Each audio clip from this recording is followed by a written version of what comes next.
네, 우리 한번 다시 한번 앞뒤로 전후 좌우를 보시면서 우리 어머니들 한번 축복했으면 좋겠습니다. 예, 어머니날에 정말 행복한 어머니날 되시기 바랍니다. 같이 축복하시기 바랍니다. 해피 마더스 데이. 수고 많이 하셨습니다. 영적 자녀를 또 양육하시는 분들에게도 해피 마더스 데이. 또 오늘 하나님 안에서 하나님의 사랑을 가장 많이 나타내는 것이 어머니 사랑이라고 생각됩니다. 좋은 어머니날이 되시길 간절히 바랍니다.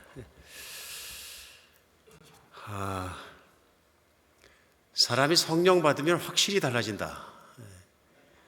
귀신이 와도 사람이 달라지는데 성령 받으면 달라진다. 분명합니다. 성경은 사도행전에서 우리가 보면 사도행전 2장에서 하나님께서 구약 성경 때부터 그리도 약속하시고 말세의 마지막 날엔 내가 모든 육체에 내 영을 부어주겠다 하시는 그 약속이 이루어져서 예수님이 승천하시자 제자들이 간절히 기도하고 있을 때 성령이 임하셨다. 성령이 임하시고 나니까 성경 안에서 우리가 보더라도 제자들은 확연하게 달라졌습니다. 성령 이전, 성령 이후의 사람들이 엄청나게 다른 것을 우리 금방 느낄 수 있습니다. 제일 먼저 느낄 수 있는 것이 뭐냐면 성령을 받고 제자들은 예수 그리스도를 증거하는 사람이 되어서 두려움이 없어졌습니다. 그래서 벌벌 떨던 사람들이 많은 곳에 나가서 복음을 외치기 시작했고 두려움이 없어진다. 성령 충만한 상태에 들어가서 그렇다고 보여집니다. 우리 지난주에 말씀 나눈 것처럼 사도행전 2장에서는 삶이 달라졌습니다. 교인들이 교회 모이기에 힘쓴 것뿐만 아니라 서로 얼마나 사랑했던지 자기의 것을 자기의 것이라고 생각하지 않고 자기의 것을 팔아서 교회 갖다 줘서 서로가 가난한 자와 부자가 함께 나누어서 부족함이 없던 상태로 살아갔다. 이게 천국 아닌가 싶습니다. 그렇죠? 천국이죠. 예.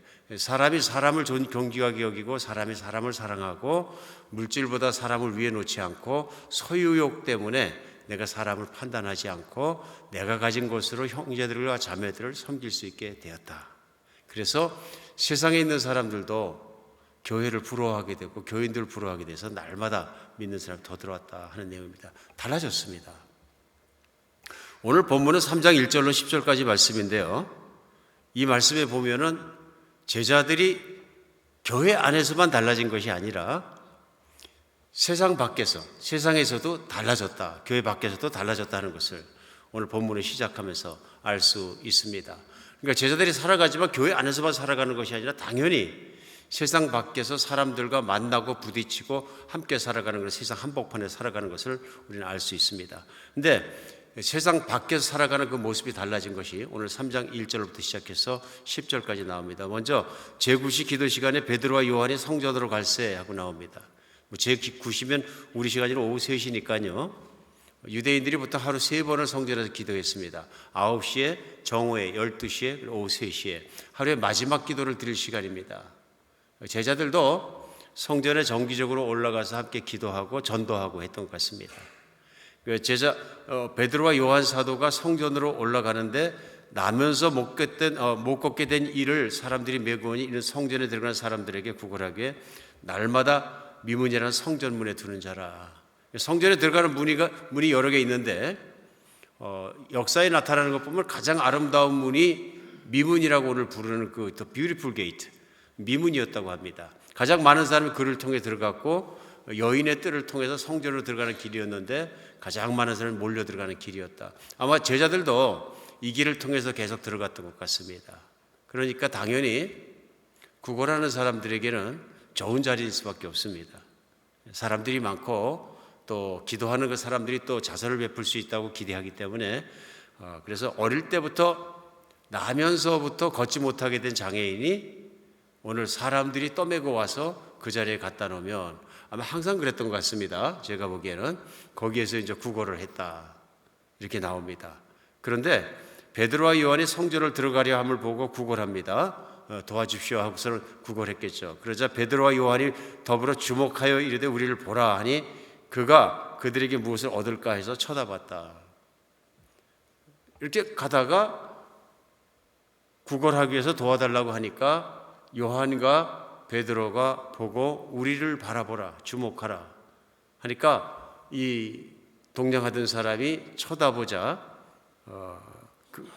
6절에 보면 베드로가 이르되 은과 금은 내게 없거니와 내게 있는 이것을 내게 주려니 나사렛 예수 그리스도의 이름으로 일어나 걸으라 하고 오른손을 잡아 일으키니 발과 발목이 곧 힘을 얻고 뛰어서서 걸으며 그들과 함께 성전에 들어가면서 걷기도 하고 뛰기도 하며 하나님을 찬송했다. 놀라운 일이 일어난 거죠. 오늘 나면서부터 장애인이 된 이 사람은 다른 것 기대하지 않고 동전 한 푼 던져주는 것을 기대했던 것 같습니다. 그런데 사도 베드로와 요한이 우리를 봐라, 그렇게 쳐다보자 얘기합니다. 금과 은은 내게 없지만 내게 있는 것을 내게 주노니 예수 그리스도의 이름으로 일어나 걸어라. 벌쩍 잡아 당기니까 난생 처음으로 벌떡 일어나서 성전 안으로 들어갔다. 이 사람은 성전을 한 번도 못 들어갔겠죠? 뭐 사람들이 떠매서 들어가기 전에는. 매일 성전 앞에 나와서 구걸은 하지만 성전은 못 들어가는 사람이었을 것입니다. 자기의 능력으로 들어갈 수가 없고 굴러서 들어가기도 그렇고, 그러니까 성전문을 넘어본 적이 없는 사람인데 이 성전문을 넘어 들어가면서 뛰고 춤추고 기뻐하면서 하나님을 찬양했다. 놀라운 사건의 현장입니다. 그런데 오늘 이 사건이 일어나는 과정에서 제가 한번 눈여겨봐야 될 것이 있습니다. 그것이 뭐냐면 사도 베드로와 요한이 이 사람을 보고 제일 먼저 한 게 뭐냐면 그들을 보았다 하는 것입니다. 그러니까 제일 먼저 누가 누구를 쳐다봤냐면 사도들이 거린을 쳐다보았습니다. 그래서 3절에 보면 베드로와 요한이 성전에 들어감을 보고 구걸하거늘 4절에 베드로와 요한이 더불어 주목하여 이르되 이렇게 나옵니다. 보는 것과 주목하는 것은 다른 것입니다. 그러니까 그냥 관심 없이 쳐다보는 것과 영어로 뭐라고 번역하는 gaze, 응시하는 것과는 다른 것입니다. 오늘 사도들이 그 거린을 볼 때에 보는 눈이 달랐다 하는 것을 알 수 있습니다. 그래서 주목해서 봤다는 것은 뭐냐 하면 큰 관심과 사랑을 가지고 보았다. 그러니까 거린을 그냥 그 모습으로 본 것이 아니라 제가 볼 때는 예수 그리스도께서 거린을 보셔야 되는 그 마음으로 보았다. 사람이 성령이 충만해진다는 것은 그리스도로 충만해지는 것이고 그리스도로 충만해지니까 예수님께서 그를 보는 눈으로 바라보게 되었다.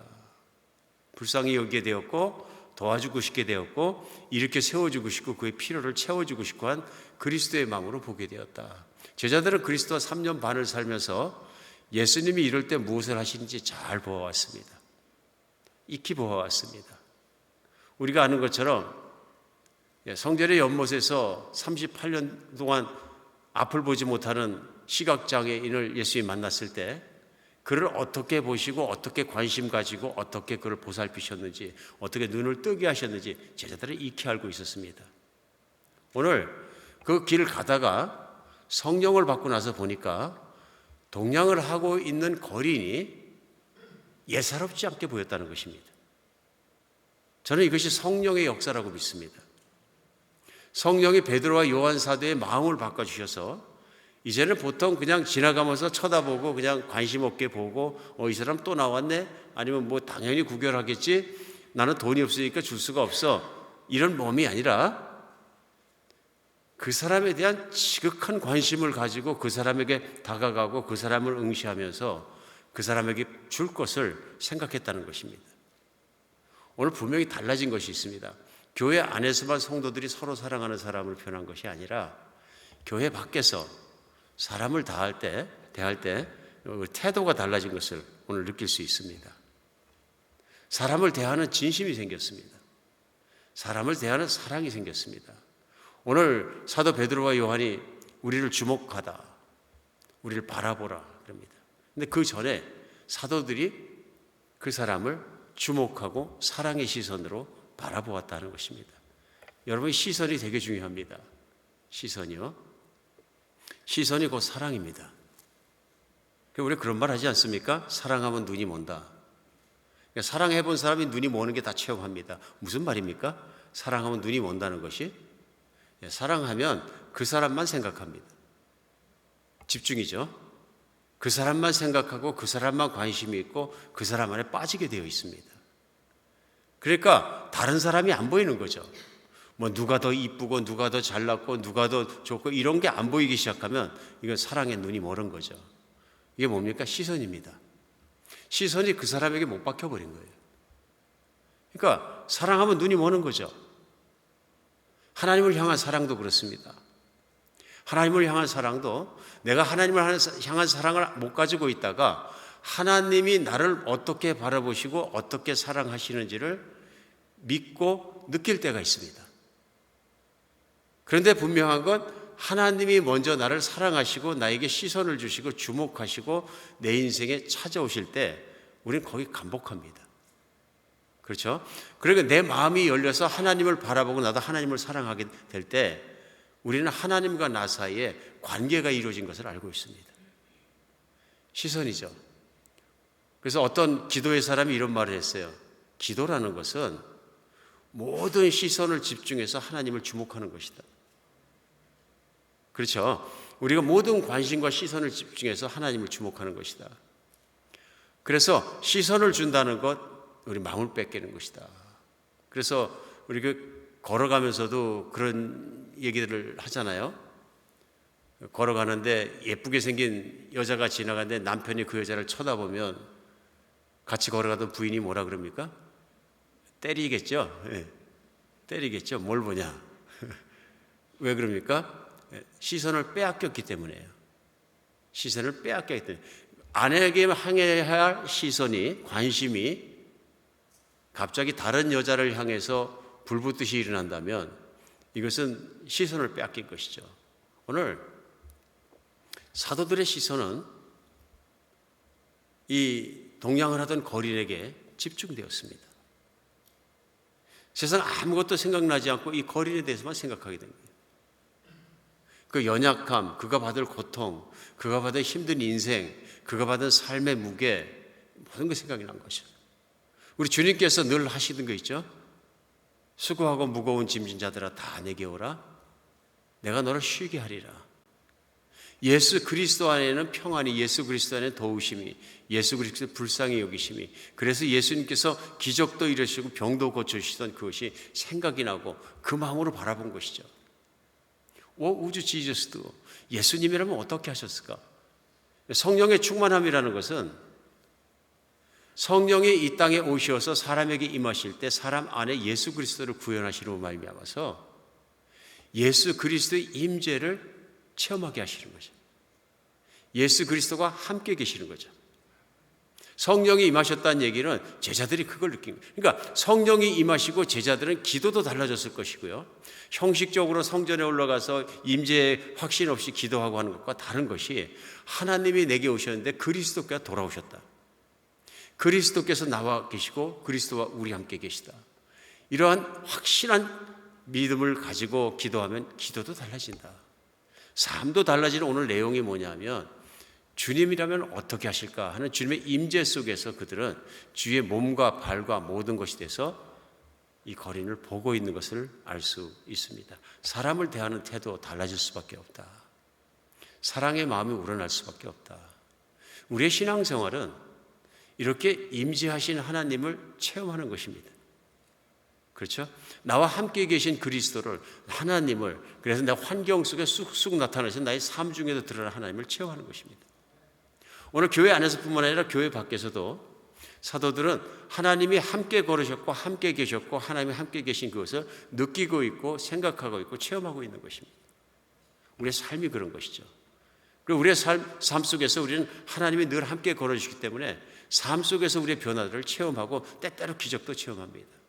그렇죠? 우리는 때로 작게 생각하는 기적이 큰 기적입니다. 사실 하나님이 계시다는 증거이거든요. 제가 만남 중에 간증을 듣다 보니까 우리 교회 섬기시는 목자님 삶의 간증이 참 큰 은혜가 됐어요. 은혜가 돼서 좀 같이 좀 나눠주세요. 오늘 부탁을 드렸습니다. 오늘 우리 김경석 목자님 나오셔서 간증을 하시고 우리 그 들으시고 우리 말씀을 계속하겠습니다. 예.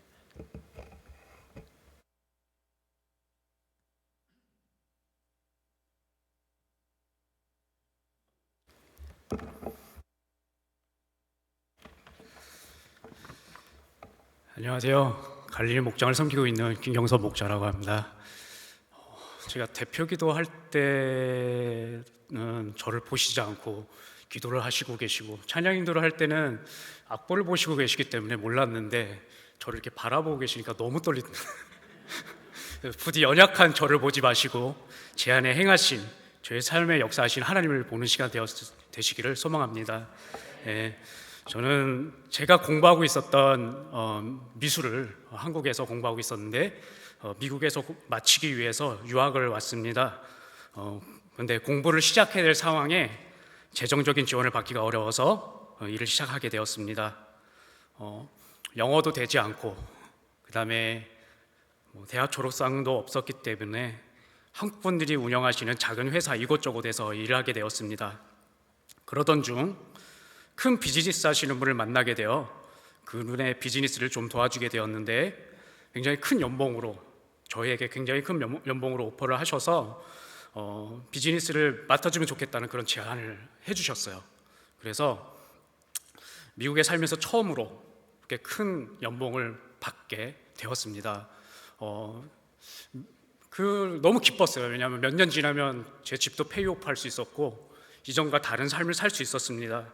근데 일을 시작하지 않고 몇 달이 지나지 않아 하나님께서는 제 마음에 이 비즈니스를 도와주는 것이 하나님께서 기뻐하지 않는다는 개인적인 마음의 찔림을 주셨습니다. 그렇게 생각할 때 하나님께서 마음에, 경섭아, 네가 돈을 선택할래? 아니면 나를 선택할래? 라는 마음을 주셨습니다. 하나님을 선택하겠다고 마음을 정하고 다른 직장도 알아보지 않고 바로 일을 그만두고 나오게 되었습니다. 막상 일을 그만두고 다른 일을 찾으려 할 때 주변에서 부모님이, 친척들이, 여러분들이 공부를 해보는 게 어떻겠냐라는 말씀을 해주셨습니다. 그런데 제가 가장이라 일을 쉴 수가 없었거든요. 그래서 재정을 채워주시기를 하나님께 기도를 했을 때 하나님께서 제가 공부하시기를 원하시고 또 기도의 응답으로 하나님의 방법으로 재정을 채워줄 수 있음을 보여주셨습니다. 그래서 3개월 동안 컴퓨터 코딩 공부, 프로그래밍 하는 공부를 하게 되었습니다. 3개월 공부를 마치고 개발자를 찾고 있는 미국 회사에 이력서를 넣었습니다.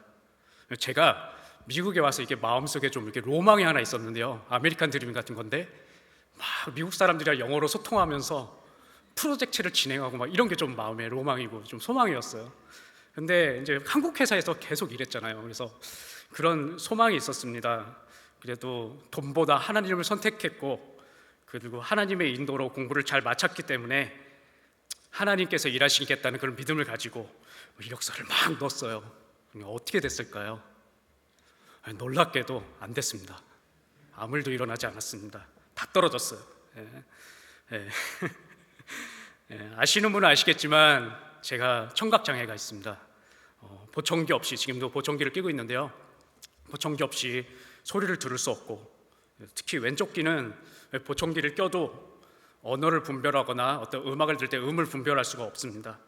그래서 저를 이제 진료하셨던 스페셜 닥터가 이제 너는 모국어도 이제 잘 못 듣게 될 거고, 물론 새로운 언어를 배울 수 없을 것이고, 귀는 계속 나빠질 것이라는 얘기를 했습니다. 근데 보통 아시다시피 HR 인터뷰는 이제 서류를 접수하고 HR 인터뷰가 전화로 오거든요. 전화는 이게 보청기를 가지고 전화 소리가 잘 안 들려요. 그래서 인터뷰할 때 많은 어려움이 있었습니다. 그래서 계속 떨어지게 되었고, 결국은 포기할 수밖에 없었습니다. 그래서 예전과 같이 한국 직장에 취직하고, 그래도 혹시나 하는 마음으로 계속 이력서를 넣었어요. 근데 결국 연락조차 오지 않았습니다. 대학 졸업장도 관련 경력도 없는 저는 회사들이 보기에 전혀 가치가 없었던 인력이었습니다. 그렇게 2년이 지나갔습니다. 3개월 공부했던 코딩은 거의 잊어버렸습니다. 그때쯤에 저희 목원에게 연락이 왔어요. 다니시는 미국 회사에서 IT 쪽 부서에 사람을 뽑고 있으니 지원을 해보라고 정보를 주셨습니다. 당연히 안 될 거라 했기 때문에 이력서도 안 넣고 있었어요. 근데 저희 목녀가 알려주셨는데 목원이, 그러니까 고마우니까 한번 넣어봐라 해서 이메일을 통해 HR로 이력서를 넣었습니다. 그렇게 이력서를 넣고 한 달이 지났을 때 저희 다니던 회사에 제가 휴가를 하러 내게 됐습니다. 왜냐하면 그 다음 주에 아이들이 디지털 데이라 집에서 공부하는 날이었거든요. 그래서 아이들과 시간을 보내고 싶어서 하루 휴가를 냈어요. 근데 그때 그 회사에서 연락이 온 거예요. 인터뷰를 보자고. 그래서 마침 휴가를 신청했으니까 그날 그 휴가 날 인터뷰를 보기로 했습니다. 이 인터뷰 정보를 받아보니까 세니어 바이스 프레젠트와 인터뷰가 잡혔습니다. HR 인터뷰를 그동안 항상 왔는데 HR 인터뷰 없이 바로 담당 매니저와 인터뷰를 하게 됐습니다. 그래서 뭔가 타이밍도 그렇고 정상적인 프로세싱이 아니어서 하나님께서 역사하시는가 라고 생각을 했습니다. 그래서 인터뷰를 위해서 구글 번역기를 막 돌리고 그다음에 유튜브를 이용해서 준비를 하기 시작했습니다. 당일날은 너무 긴장해서 잠도 잘 못 잤어요. 그러고 나서 이제 오후에 면접이 있었는데 오전에 더 준비를 하려고 했는데 하나님께서 제게 성경을 보게 하셨습니다. 그래서 그때 요셉 이야기를 보게 하셨고 창세기 39장에 여호와께서 요셉과 함께 하심으로 그가 형통한 자가 되어 그 주인 애굽 사람의 집에 있으니 그 주인이 여호와께서 그와 함께 하심을 보며 또 여호와께서 그의 범사에 형통케 하심을 보았더라. 이 보디발이 예수님을 믿는 사람이 하나님을 믿는 사람이 아니었는데 하나님께서 요셉과 함께 하심을 보았다고 나와 있었습니다. 이 말씀에서 하나님께서 내가 요셉에게 함께한 것처럼 너와 함께하겠다라는 그 말씀을 주셨고 또 그 사람이 내가 너와 함께함을 보겠다라는 말씀을 주셨습니다. 그 말씀이 너무나 큰 위로가 되고 힘이 되었습니다. 면접은 줌을 통해서 화상으로 진행했습니다. 감사하게도 화상으로 했기 때문에 그분이 말씀하시는 게 컴퓨터에 자막으로 떴어요. 그래서 영어 잘 못 듣는데 자막으로 이렇게 읽으면서 면접을 했기 때문에 되게 수월하게 질문에 답변할 수 있었습니다. 5분 정도 그렇게 저에게 질문을 하시더니 이력서 안에 있는 너의 모습 말고 이력서 밖에 있는 너의 모습에 대해 이야기해 달라고 말씀하셨습니다. 그때 제 마음에 이 사람이 나에게 호감이 있구나. 이 사람이 나에게 하나님이 나와 함께 하심을 보았구나라는 확신이 생겼습니다. 근데 제가 이제 집, 가정, 교회, 일밖에 없는 사람이거든요. 다른 누구를 만나거나 다른 걸 활동하는 사람이 아니기 때문에 이력서 밖에 있는 모습은 저에겐 그것밖에 없었습니다. 그래서 저는 아들이 3명 있고 이런 얘기하고 전 교회 다니고 있고 저는 찬양팀에서 드럼을 섬기고 있으며 그리고 목장 예배를 매주마다 인도하고 있습니다. 이런 얘기를 했어요. 사실 근데 면접에 이런 종교 얘기를 하는 것은 사실 좀 금물입니다. 제가 알아봤던 유튜브에서도 그러지 말라고 돼 있었거든요. 근데 저는 이런 얘기를 했던 것은 확신이 있었기 때문입니다. 그리고 그것을 숨길 수 없는 기쁨이 있었어요. 하나님께 함께 하신다는 그 기쁨이 있었습니다. 그래서 그렇게 면접이 끝나고 2주가 안 되었을 때 합격이 되었고 더 진행하자라는 얘기가 나왔습니다. 그래서 이렇게 서류가 접수가 안 되었으니 사실 원래 인터뷰 전에 서류를 막 접수했어야 되는데 HR 인터뷰가 끝나고 전에 제출했어야 될 서류를 인터뷰가 끝나고 보내게 되었습니다. 회사에서 대학교 졸업장을 요구했는데 전 대학교 졸업장도 없었기 때문에 그냥 고등학교 졸업장만 보내고 그렇게 접수가 하게 되었습니다. 후에 이제 직장을 다니면서 저와 인터뷰했던 분이 이제 현재 제 매니저이신데 그분과 개인적인 대화를 하면서 넌 나와 비슷해. 나도 너처럼 미술을 공부했었고 그리고 컴퓨터 코딩을 따로 공부를 했고 나도 교회에서 너처럼 찬양팀 섬기던 사람이었어 라고 얘기를 해주셨습니다. 하나님의 은혜로 이야기했던 그것이 그분의 공감을 이끌어냈던 것입니다. 저는 하나님께서 제 귀를 고쳐주셔서 잘 들리게 되는 것만이 기적이라 생각했습니다. 그러나 하나님은 저의 생각을 뛰어넘어 장애가 있어도 언어가 되지 않아도 배우지 못했어도 학력이 없더라도 그 어떤 것 하나 제한하지 않으시고 일할 수 있으신 분이라는 것을 깨닫게 되었습니다. 인간의 생각을 뛰어넘어 하나님의 방법으로 역사하시는 하나님을 찬양합니다. 이 일은 저에게 있어서는 하나님께서 제 삶의 홍해를 가르치는 기적 같았습니다. 이렇게 합격하고 나서 저에게 다른 불안이 생겼습니다. 한국 사람 하나도 없는 곳에서 영어로 업무를 해야 하는데 감당할 수 있을까? 다행히도 재택근무라 대부분의 업무를 메시지나 이메일로 전달받을 수 있었고, 회의를 하면서 제가 못 알아들으면 매니저가 대신 대답해 주시고 저에게 말씀하실 때 천천히 되게 또박또박 말씀해 주셔서 잘 적응할 수 있었습니다. 그리고 제가 코딩 공부를 3개월밖에 안 했기 때문에 다 잃어버렸다고 말씀드렸잖아요. 근데 저를 큰 프로젝트에 넣으시고 어렵지 않은 일부터 차곡차곡 다시 기억날 수 있게, 다시 경력을 쌓을 수 있게 해주셔서 또 제가 문제를 해결할 수 없을 때는 때를 따라 기도할 때마다 하나님께 지혜를 주셔서 해결하게 하셔서 그렇게 지금까지 잘 회사를 다니고 있습니다. 그리고 너무 감사한 것은 회사에 많은 여유가 있어서 제가 못했던 공부를 다시 시작할 수 있게 되었습니다. 저희 부모님이 너무 기뻐하시는 거예요. 아들 공부 못 시킨 거에 대한 좀 이렇게 아픔이 있으셨는데, 그래서 저의 형편과 상황을 아시는 하나님께서 모든 것을 예비하시고 가장 좋은 것으로 저에게 주셨다는 것을 지금까지도 매일마다 느끼고 있습니다. 종종 어떤 분들이 저에게 젊은데 이렇게 하나님을 섬기는 것이 참 보기 좋다 말씀하십니다. 근데 이 모든 것은 하나님의 강권적인 은혜였음을 고백합니다. 지금도 저는 오른쪽 귀로만으로 겨우 듣고 있는데, 제 오른쪽 귀가 만약 이제 계속 지금까지 나빠지고 있어요. 근데 왼쪽과 같이 나빠진다면 전 지금 현재 제가 하고 있는 찬양팀, 목장, 여러 대부분의 사역들을 할 수 없게 됩니다. 그래서 부족하지만 조금이라도 들을 수 있을 때, 조금이라도 할 수 있을 때 하나님을 섬기고 그렇게 하고자 하는 마음으로 감당하고 있습니다. 제 청력이 마치 꺼져가는 등불처럼 그것이 1년이 될지 10년이 될지 알 수는 없지만 내가 하나님을 섬기고 싶어도 섬길 수 없는 때가 온다는 것을 알고 있습니다. 그렇기에 제가 섬기는 이 순간이 너무도 귀하고 감사합니다. 많은 분들이 저희 귀를 위해서 기도해 주셔요.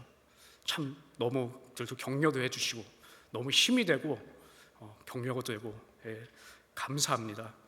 근데 제가 물론 저도 귀가 좋아지기를 매일마다 소원하고 기도하고 간구하는데, 근데 제가 어느 순간부터 하나님, 저는 제 귀가 좋아지지 않아도 괜찮습니다.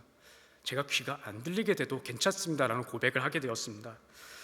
이게 자포자기한 것이 아니라 제가 오히려 귀가 잘 들려서 제 힘을 의지하고 하나님을 의지하지 않고 사는 것보다 제가 저의 연약함으로 인해서 더 하나님을 의지하고 하나님께 기도하고 하나님을 붙드는 것이 제 삶의 마지막 순간에, 마지막 때에 제 과거를 돌아봤을 때 그것이 나의 유익이었고 하나님이 주신 축복이라는 것을 제가 고백할 것을 믿기 때문입니다. 내가 약할 때 강한 되시는 하나님, 깨어진 그릇 같은 저에게 사명을 맡겨주시고 교회를 섬기게 하심에 너무 감사를 드리며 제 삶을 통해 전능하신 하나님의 영광이 드러나기 원하며 모든 영광을 주님께만 올려드립니다. 감사합니다.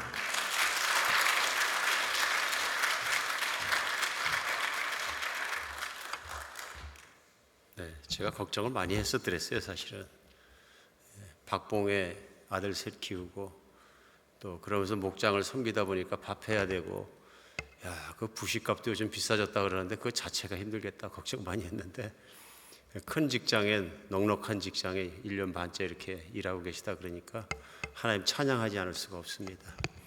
하나님은 현실 속에 계신 거죠. 현실의 삶 속에서 우리와 함께 걸어주시면서 하나님의 영광을 여러 가지 면의 모습으로 드러내시는 거죠. 그러면서 우리를 격려도 하시고 또 삶 속에서 우리 걸어주시면서 살아계심을 나타내기도 하시고 일하시는 거죠. 그런 소원이 생겼어요. 오늘 사도 베드로와 사도 요한은 나만 은혜 받은 것이 아니라, 왜냐하면 오늘 미문에 앉아있던 나면서부터 장애인 된 사람이나 따지고 보면 사도 베드로나 사도 요한도 저 시골에 아무도 쳐다보지 않는 쪽배 타고 다니는 어부였습니다. 그렇죠? 무식하고 누가 거들떠보지도 않고 하루 먹고 사는 것이 급하고 힘들었고 그런 처지에 있는 누가 거들떠보지 않는 그런 사람이었습니다. 하나님의 시선이 그에게 맞춰지고 예수님이 그들을 찾아오시고 예수님이 그들과 함께 있으며 사랑을 베풀어 주시고 그들은 분명히 변화되었습니다. 그렇기 때문에 자신도 비참한 사람이기 때문에 그런 모습에 정말로 앉아서 인생의 무게를 지고 있는 그 정말 장애인의 모습을 보았을 때 얼마나 가슴속에 울렸을까, 얼마나 하나님의 마음으로 울렸을까 하는 것 우리가 느낄 수 있습니다. 성령 받으면 진심으로 사람들을 사랑합니다. 저는 이것이 오늘 사도행전에 나와 있는 메시지라고 생각합니다. 성령을 받기 전에는 하나님께서 사람을 어떻게 보시나 하는 것을 알 길이 없습니다. 그러나 하나님을 믿고 하나님의 사랑을 받고 성령을 받고 보면은 정말 그 아들 예수 그리스도의 생명을 다 내놓기까지 사랑하시는, 사람을 사랑하시는 하나님의 마음을 알게 된다. 그 마음 가지고 세상에 있는 사람들을 사랑하게 된다. 우리 신앙생활하면서 한 말씀 중에서 두 가지가 부딪히는 것처럼 느껴질 때도 있습니다. 왜냐하면 성경 안에서 끊임없이 우리 예수님과 또 제자들이 끊임없이 경고하고 있는 말이 있습니다. 그것이 뭐냐면 세상을 닮아가지 말아입니다. 세상을 사랑하지 말아입니다. 그러니까 요한 1서에서 2장에 보면 사도 요한은 이렇게까지 직접 얘기합니다. 세상과 세상에 있는 것을 사랑하지 말라. 세상을 사랑하면 하나님 아버지의 사랑이 내 안에 있지 않다. 그러니까 세상의 사랑이 뭐냐 하면은 육신의 정욕, 안목의 정욕, 이생의 자랑, 이것은 하나님께로부터 온 것이 아니라 세상을 따라 들어온 악한 것이다. 그래서 세상을 사랑하는 것을 철저하게 경고하고 있습니다. 요한계시록도 수요일마다 말씀을 나누고 있지만은 예수님께서 교회를 향해서 강력한 메시지의 핵심이 뭐냐 하면은 너희가 마지막 시대에 깨어 있어서 세상을 사랑하지 마라. 바벨론에 살고 있지만 바벨론은 벌받고 쓰러지고 죽을 것이다. 그 세상에 살아있지만 깨어서 내 뜻을 섬기고 믿음을 지키고 마지막까지 이기는 자가 되어라 하는 것이 예수님의 권면이시고 당부이십니다. 그걸로 봤을 때 성경 안에는 끊임없이 세상을 닮아가지 말라는 메시지가 나옵니다. 그런데 생각해 보면 반대로 세상을 사랑하라는 메시지가 있습니다. 우리가 잘 아는 유명한 말씀 요한복음 3장 16절에 보면 하나님이 세상을 이처럼 사랑하사 독생자를 주셨으니 이는 저를 믿는 자마다 멸망치 않고 영생을 얻게 하고자 함이라. 하나님이 세상을 이처럼 얼마큼 사랑하냐면 그 아들의 생명을 내어주기까지 세상을 사랑하는데 이 세상은 타락해서 자기밖에 모르고 죄인의 삶을 살아가는 죄인들의 세상을 말하고 있습니다. 그렇기 때문에 세상을 사랑하라. 그래서 예수님이 부활하셔서 제자들에게 나타나서 첫 번째 하신 말씀이 뭡니까? 성령을 받으라. 한숨을 내쉬시고 아버지께서 나를 세상에 보내신 것처럼 나도 너희를 세상으로 보내니라. 이 말씀이 뭡니까? 아버지께서 세상을 사랑하셔서 나를 보내주신 것처럼 나도 너희를 세상을 사랑해서 보내니라. 너희는 가서 그 세상 사람들을 사랑하라. 동일한 메시지죠. 오늘 성경 안에서 우리가 세상을 사랑하지 말라고 말씀하시는 그 세상은 세상이 사람들이 살아가는 태도와 방식을 이야기합니다. 하나님을 믿지 않고 세상을 살아가는 사람들은 다 요한 2서 말씀에 나와 있는 것처럼 육신의 정욕과 안목의 정욕과 이생의 자랑을 추구하며 살아갑니다. 탐욕스럽고 이기적이고 자기중심적이고 음란하고 자기의 명예욕과 자기의 욕망을 채우기 위해서 수상번복을 가리지 않고 살아갑니다. 왜냐하면 그것이 신입니다. 자기를 만족시키는 것. 이 모든 것의 중심에 뭐가 있냐면 자기가 있습니다. 세상은 철저하게 자기중심적입니다. 요즘은 특별히 더합니다. 철두철미하게 자기중심적인 것이죠. 이것이 어디서 나오냐면 마귀의 역사 가운데 이것이 나오는 것이다. 인간이 타락하게 한 것은 무엇이냐면 자기중심적으로 생각하고 물질중심적으로 생각하면서 내가 채워지는 내 탐욕과 내 욕망과 내 육신의 그 음란함이 다 채워지는 것이 나는 행복이라고 추구하기 때문에 그런 인간의 추구 속에서 없는 것이 뭐냐면 하나님께 의지하거나 하나님 만나려는 마음이 없어지는 거죠. 마귀는 철저하게 그것들을 사랑하면서 하나님을 바라보지 않도록 시선을 세상과 자기 자신에게 돌리도록 뺏어가는 것입니다. 이걸 따라가지 말라는 거죠. 이걸 흉내내지 마라. 과거에 그렇게 충분히 살았으니까 예수 믿는 사람은 그거에 대해서 육신의 욕망에 대해서 십자가의 그리스도와 함께 죽었으니 그걸 따라가지 말라는 것입니다. 세상을 떠나고 세상에서 돈도 벌지 말고 뭐 수도원에 들어가 살고 그것이 더욱 거룩하고 그런 말씀이 아니라 세상의 한복판으로 들어가서 한복판에 살아가되 세상 사람들처럼 내 육신의 욕망과 모든 것을 따라 살아가지 말고 이제는 그리스도의 뜻을 따라 살아가라는 것입니다. 그러니까 우리의 삶은 당연히 어디서 살아야 되는가 하면 세상의 한복판에 바벨론의 한복판에 살아가는, 그러나 바벨론에 동화되지 않는, 세상에 동화되지 않는 사람으로 그리스도의 사랑을 가지고 살아가는 것입니다. 반대입니다. 그러니까 그리스도인이 예수님의 가르침과 성령의 임하신 성령의 인도하심에 따라 그대로 살아가면 세상에서는 세상 사람들이 그리스도인을 볼 때 바보, 멍청한 인간 이렇게 얘기할 수 있습니다. 왜 그렇습니까? 세상에서는 이기적이기 때문에 내가 쌓아야, 내 가족을 위해 써야, 나만 써야 나를 부유롭게 하고 내가 행복해질 수 있습니다. 이거는 표현하지 않아도 모든 사람들의 마음속에 있는 이거 진리처럼 믿는 것입니다. 그런데 오늘 그리스도는 뭡니까? 세상을 사랑하되 하나님께서 그 아들의 생명을 내어주신 것처럼 너희도 세상의 한복판에 살아가면서 사람들을 그리 사랑하라. 왜 그렇게 쉬워 보이는 계명이 어려운 것입니까? 예수님께서 두 가지 계명에 대해서 말씀하시는데 한 가지는 뭡니까? 하늘에 계신 내 하나님 아버지를 마음을 다해 뜻을 다해 목숨을 다해 힘을 다해 죽도록 사랑하라. 두 번째는요, 내 이웃을 내 몸같이 사랑하라. 두 개는 같이 있는 계명이거든요. 하나님을 그렇게 사랑하면 세상에 있는 사람들을 그렇게 사랑하게 된다. 오늘 그것을 실천하시고 보여주신 분이 하나님이시거든요. 이것이 복음이고요. 그럼 우리가 생각할 수 있는 것이 있습니다.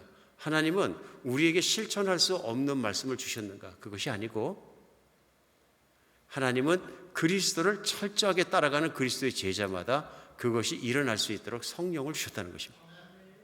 성령을 따라 행하는 사람마다 성령이 충만해지면 사람을 사랑하게 된다는 것입니다. 예수님을 제가 깊이 믿고 성령 충만을 받았을 때 첫 번째 생각하는 것이, 주변에 뉴욕에 있을 때 온갖 온 세계에서 온 사람들이 거기 가득하지 않습니까? 살아가면서 내가 경멸하는 사람이 얼마나 많았는 걸 그때 깨달았어요. 홈레스 경멸하고요. 게을러서 저렇게 됐다. 저 사람들 다 게을러서 저렇게 된 거다. 왜 밥 먹을 자리를 미국 같은 땅에서 못 찾겠는가? 죽자 사자 벌면 다 살 수 있는데 게을러서 그렇다. 그 다음에 제3국에서 오신 분들 중에서 개발도상국에서 오신 분들 참 제가 존경하지 않았던 것 같아요. 그러니까 저 자신도 이렇게 보면은 그 남미 형제 자매들과 이렇게 일을 하고 고용도 하고 이렇게 사업장에 줄어서 이렇게 쓰면서 사람 대접 별로 안 했던 것 같아요.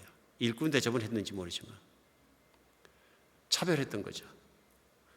예수님 믿고 나서 보니까 다 죄라 그게. 하나님은 그들을 존귀한 자로 하나님의 자녀로 목숨 바쳐 사랑하는 그런 존재들인데 내가 그를 다할 때는 내 마음대로 내 임의대로 막 말도 하고 대하고 그래 말투도 뭐 고왔겠습니까? 그런 자신의 모습을 보니까 얼마나 이게 참 교만하고 더럽고 하나님 보실 때 마땅치 않은 모습인지를 그때 많이 깨달았습니다. 달라진다고 믿습니다. 사람을 보는 시각이 사람에 대한 마음이 달라질 수밖에 없다. 하나님이 그를 존귀히 여기시고 생명같이 귀하게 여기시면 우리도 생명같이 귀하게 여길 수밖에 없다. 오늘 그런 면에서 우리는 알 수 있는 것이 있습니다. 예수님이 가버리신 것이 아니라 성령이 오심과 함께 이 땅에 오신 겁니다. 약속대로 오셔서 무슨 일을 하시냐면 많은 예수님 같은 사람을 세우신 겁니다. 성령은 무엇이냐면 예수 그리스도를 증거하셔서 예수님을 믿는 사람마다 예수님 같은 사람으로 이렇게 세우시는 일 하시는 겁니다. 교회가 성육신한 예수 그리스도들의 공동체의 모임인 거죠. 교회는 예수 그리스도의 영을 받고 예수 그리스도의 영으로 말미암아 예수님을 사랑하는 사람들의 예수화된 사람들의 공동체인 거죠. 그런 면에서 교회는 세상과 다를 수밖에 없는 것입니다. 그렇게 성육시된 사람, 정말 예수화된 사람, 이 세상을 사는 것은 세상 사람이 볼 때는 바보같은 모습으로 보일 수 있지만, 그러나 바보가 아니라 세상도 깜짝 놀라고 부러워할 사랑의 모습으로 살아갈 수 있다. 손해를 봐도 사랑하고, 그렇죠? 내가 믿져도 사랑하고, 그런 사람을 보면 그 사람을 적으로 생각할 사람은 없습니다. 세상의 한복판에 살아가면서도 우리 그리스도인들이 세상에서 이런 사랑을 보이지 못할 때 세상 사람들은 그리스도인들을 비난하거나 비웃는 것 같습니다. 그러나 오늘 참 사랑으로 참 성령 충만한 가운데 살아갈 때 우리는 하나님께서 말씀하신 그 말씀이 우리 가운데 이루어진다는 것을 알 수 있습니다. 오늘 베드로 사도와 요한 사도가 거린에게 내밀었던 손은 자기의 손이 아니라 예수님의 손을 내민 것이죠. 그래서 오늘 두 번째 우리가 알 수 있는 건, 우리는 세상에 있는 사람을 진심으로 사랑하는 것뿐만 아니라 세상의 한복판에서 예수 그리스도의 이름으로 사람들을 섬겨야 되는 거죠. 모든 사람은 예수님이 필요합니다. 모든 사람은 예수님의 사랑과 은혜와 능력이 필요합니다. 모르는 그에게 예수 그리스도의 능력으로 선포함으로 말미암아 나의 믿음이 너의 믿음이 되고 이제 그리스도 예수의 은혜를 받으라, 그를 이렇게 세우는 것을 볼 수 있습니다. 예수 그리스도의 이름으로 사람을 섬기는 것 얼마나 중요한 일입니까? 그래서 사도 바울도 골로새서 3장 17절에 이런 말을 했습니다. 또 무엇을 하든지 말이나 일이나 다 주 예수의 이름으로 하고 그를 힘입어 하나님 아버지께 감사하라. 감사하라. 우리 예수님은 요한복음 14장 12절로 14절에 이렇게 말씀하셨어요. 내가 진실로 진실로 너희에게 이르노니 나를 믿는 자는 내가 하는 일도 그 일을 그도 할 것이요 또한 그보다 큰 일도 하리니 이는 내가 아버지께로 감이라. 너희가 내 이름으로 무엇을 구하든지 내가 행하리니 이는 아버지로 말미암아 아버지로 하여금 아들로 말미암아 영광을 받으시게 하려 함이라. 내 이름으로 무엇이든지 내게 구하면 내가 행하리라. 내 이름으로 무엇이든지 행하면, 그러니까 세상에 나가서 누구 배고픈 사람이 밥을 한 끼 사주더라도 예수 그리스도의 이름으로, 물론 그 사람에게 필요한 것은 배고픔에서 해결되는 것이지만 그 사람이 더더욱 필요한 것은 예수 안에 있는 것입니다. 예수 그리스도의 이름으로 내가 무엇을 하든 믿음으로 하는 것이 얼마나 중요한지. 오늘 우리 김경수 목사님 간증하는데 저에게 참 감동이 됐던 것이 무엇이냐면요, 무엇을 하든지 믿음으로 한다. 어느 한 인분이 하시는 큰 직장에서 그만두는 사연을 그분의 인격을 생각해서 많이 이렇게 조심해서 말씀하셨는데, 사실은 그 업종이 그렇게 하나님의 영광이나 덕이 안 되는 업종이었던 거예요. 돈이 앞서가지 않고 예수님께서 생각하시면 어떻게 하셨을까, 그 선택을 하셨던 그 믿음의 용기와 선택이 참 자랑스럽다고 생각합니다. 아들 셋 데리고서는 온 가족 5가족이 사는 것도 미국에서 보통 일이 아닌데 그 와중에서 그 많은 연봉이 있는 직장을 확 내려놓을 수 있다는 것이 아마 전체 다스리는 어떤 그런 매니저처럼 쓰려고 아마 주인이 그렇게 맘먹으셨던 것 같은데, 그 자리를 노하고 나와서 봉급을 받지 못하는 아주 박봉받는 직장 들어가서 일할 수밖에 없는 고통 속에서 지켜낼 수 있다는 것은, 이거 예수 그리스도의 이름으로 하니까 가능한 거죠. 가능한 거죠. 오늘 우리가 살아가면서 예수 그리스도의 이름으로 하는 것이 얼마나 중요한 것인지 우리 다시 한번 본문 가운데 깨달을 수 있습니다. 나는 능력이 없지만 우리 하나님 무한한 능력이 있습니다. 세상에서 부자가 되는 것도 좋은 일입니다. 근데 똑같은 세상에 있는 부자가 같은 목적과 같은 방법과 같은 태도로 부자가 되는 것은 저주입니다. 이건 100% 저주입니다. 성경에서 봤을 때. 그 인생의 결과도 저주고요. 부자가 되는 것 자체가 중요한 것이 아니라 부자가 되는 과정과 부자가 되어서 예수님의 뜻대로 세상을 살아가야 하는 것이 더 중요합니다. 세상 사람을 그렇게 사랑하면요, 내가 부자가 되면서 사업을 하고 사업하면서 돈 버는 거 다 좋지만 세상 사람처럼 박봉주고 사람을 비틀고 최대 이윤을 만들어내는 것이 기업의 목적이고 그것을 이루는 것이 내가 부자가 되는 것이 해서 사람들을 비틀면 그거는 아닌 거죠. 아닌 거죠. 그러나 사업을 통해서 내가 하나님의 사람 사랑을 실천할 수 있고 그 사람 사랑 실천해 가면서 기업을 돈으로만 보지 않고 사람으로 보고 그 모든 덕을 세워갈 수 있다면 하나님께 영광이 될 것입니다. 부자가 되지 말라는 것도 세상에서 일을 하지 말라는 것도 사업을 하지 말라는 것도 아니고 중요한 것은 예수 그리스도의 이름으로 해야 되는 것이죠. 내가 사업을 하면서 예수 그리스도의 이름이 부끄러우면 내가 사람들을 정말 같이 일하는 모든 사람들을 사랑함으로 그 일을 한 것이 아니고 내가 희생함으로 모든 걸 이렇게 세우려는 그런 마음으로 이렇게 세운 것이 아니라면 모든 것은 세상적일 수밖에 없다. 오늘 정말 저희가 세상의 한복판에서도 그렇게 하나님의 사랑으로 섬기며 살아갈 수 있는 여러분과 제가 됐으면 좋겠습니다. 우리 세상의 한복판으로 보내심을 받았습니다. 그런 면에서 직장과 그런 면에서의 사업장, 그런 면에서 학교, 그런 면에서 가정은 너무 중요한 것입니다. 왜냐하면 그것을 실천하는 것입니다. 예수님은 제자들과 함께 길거리에서 동네에서 항상 삶의 현장 속에서 그 연약함을 도와주시고 고쳐주시고 공급해주시고 먹여주시고 붙들어주시고 천국복음 주시고 하셨던 그 모습을 우리 생각하지 않을 수 없습니다. 우리도 살아가면서 세상 사람을 그렇게 사랑하고 예수 그리스도의 이름을 섬기며 살아가는 여러분과 제가 되었으면 좋겠습니다. 기도하겠습니다. 예, 하나님,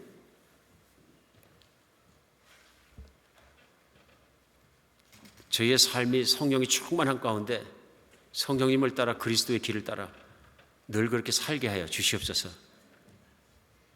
세상 사람처럼 살게 하지 않게 하시옵고 주님이 사랑하시는 세상 사람들도 내 마음을 다해 내 정성을 다해 사랑하며 그들을 섬기며 이렇게 살게 하여 주시옵소서. 우리 주 예수 그리스도의 이름으로 기도합니다.